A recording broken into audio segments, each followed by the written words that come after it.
designated at the time. They're the only 3 examples left in the world. One you may see outside our conservation centre on the other side of the building is the range wreck full of holes. This particular example that's driving around, this was also a range wreck. It's got some holes still in it, but it was put back together, and to make it run, we couldn't find the original engine. Sadly, it was a Ford V8 engine at the time that was powering it originally in the late 1930s. So we've got a Rover car engine was placed in the back with just about enough oomph to power the vehicle around. And we've got a third example of Matilda I that's complete on display inside the museum. So we can drive this one around.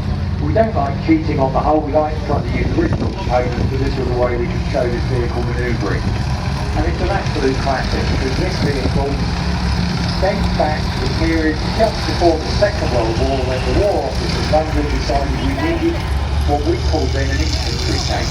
A tank that could help the infantry attack what was called a prepared position across the shell-strewn battlefield. In other words, think of World War I, this was a tank that was going to help the infantry advance against a trench or a dugout. They only gave it a machine gun, the Vickers machine gun in the top there. Very thick armour though, it was surprisingly thick armour to protect it because it was so slow as a target. It sees action with the 4th and the 7th Battalion with the Royal Tank Regiment in France in 1940, but the vast majority are left behind in France. Very few remain in Britain.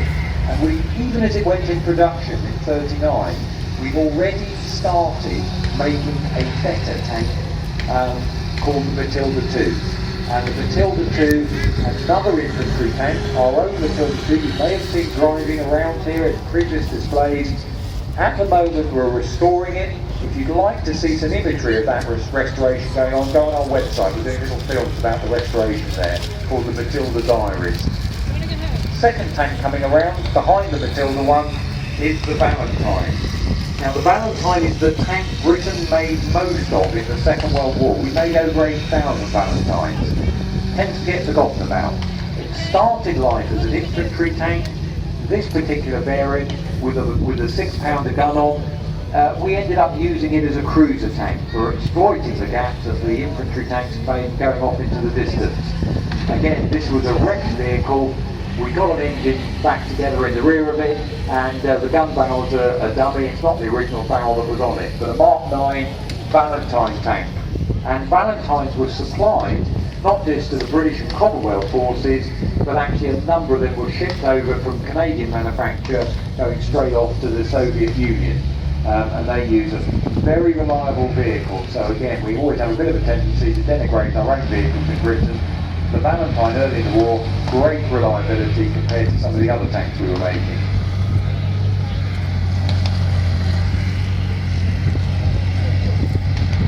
Now, the lovely engine note on this vehicle may be familiar to some. This is the Comet tank that had the Spitfire engine put in the back of it. What they did, they got the Merlin engine. Early in the war, we were trying to find different ways of supplying the Comet. Supplying engines that were powerful enough for tanks, and early in the war we struggled. The famous Merlin engine that was used in the Spitfire, obviously priority went to putting the aeroplanes and bombers to get back at the Germans. So that was the obvious priority, but by 1943 they adapted the Merlin engine. They called it the Meteor when they put it in the tank, and that's what you can hear rumbling around now. See on the back of the Comet, they realised it was going to make a lot of noise, don't even bother with a silencer. So you've got 2 fishtail exhausts at the rear there that sometimes will give a backflash that's quite stunning when you hear it and see it. But the Comet was based on components that were earlier used on the Cromwell tank. And the idea being, if we can keep compatibility apart, we don't have to completely retool up new factories to build new versions of vehicles.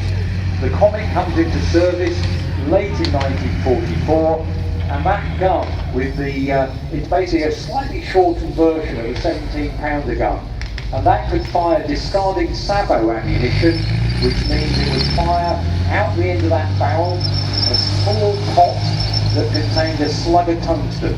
Now the Germans knew all about tungsten, they called it wolfram, they hadn't got supplies enough of it. Even though Sweden was giving them tungsten, or selling them tungsten, they couldn't get enough.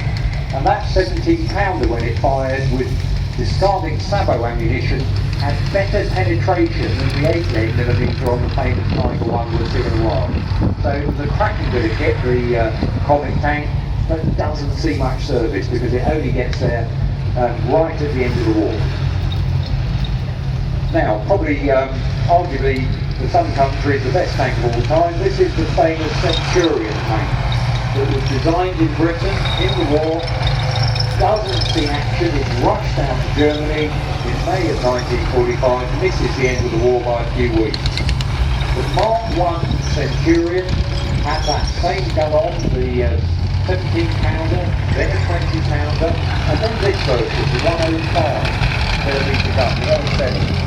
And that is a cracking tanker, probably the best in the world, destroying one tank for its fire. In the back, they put that same Centurion, and why people like the Centurion, it's got that perfect combination of good firepower, good mobility, and good levels of armour protection. And one of the issues with the Centurion, they finally did away with a directive that it had to have a flat glacé plate to fit the wings of the machine gun. You look at our Comet in the middle there, even though we knew all about sloped armour and the fact that not only does it encourage ricochet, it thickens the amount of metal and it coming round from another tank has got to penetrate without adding weight to the tank. The fact it could do all that, we still insisted in Britain that it had a vertical plate to fit the famous Beaver machine gun mount. With the Centurion they just did away with that. So we've got that nice sloped glacé plate in front of the driver's position, and again for the first time now we're getting an offset driver's position and we do away with the co-driver. 3 crew members up in the turret, you've got commander, gunner, loader, and a tank that could be upgraded. 13 Marks of Centurion went into service. Again, we did all sorts of different variations, bridge layers, a BARM, beach armoured recovery vehicle, you can see, again we have in the collection here in the Vehicle Conservation Centre. Lots of different versions, sold all around the world, 13 countries bought Centurion. Israel has still got variants in service. South Africa still use their Centurions as gun tanks, they call it the olive back. And again, why it was so light? It was a generation of vehicle that the crew could fix and repair and also get to know. Again, it's a bit like your modern cars. Nowadays, modern vehicles, black boxes, what on earth is going on in the engine? With this generation, the crew could fix it, and that meant you could have a tank in service the following day if it had trouble the day before or had damage to it. And again, very worthwhile while mentioning now, however good the tank is, that's to do with the crew's sizes. That's why we have circumstances where older tanks, less capable tanks, might not front to the lesser vehicles that feed the more expensive modern vehicles. And with the Centurion, when India and Pakistan went to war, there were Centurion tanks were fighting more sophisticated American tanks, but they won. And that was because the crews knew what they were doing. So however good your kit, however well it looks technically, it's down to the crew members inside. And it sounds an obvious thing to bang on about that, but that's it therefore is down to their training, and that's exactly what goes on down here at Bovington. This is the Armour Centre, this is where all the British Army soldiers get their training. And a lot of foreign armies send soldiers here as well to learn about that training, or actually do the training here at Bovington. So 2 classic British tanks of the Second World War.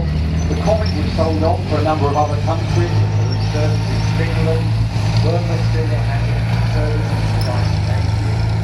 Very effective for the kit. And lots of service from England to British Army. Royal Tank Regiment, Richard Wizard as well, that went to service early at 45. Very speedy vehicles. And our Centurion there actually ended its life in army service as what they call an AVRE, Army Vehicle War Engineer.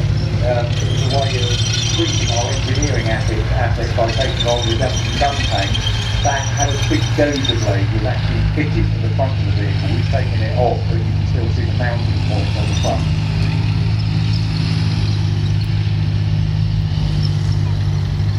last variant of the Centurion to be used by the British Army was actually the Barb, and they only came out of service in the early 2000s. They were replaced beach armoured recovery vehicles. It's basically a Centurion hull with a whopping great superstructure on the top.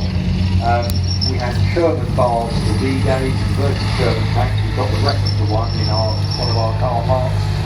The idea being that they could become ground vehicles, they come to shore, deep landing, and also they would get the wood bolster on the front of the bars, push off landing bars back out to the sea. So if they've done their business, they could be pushed back out and continue going off to pick up troops or more tanks for another landing. Barbs were used, by the way, down in the Falklands. A couple of them went down there to the Falkland Islands.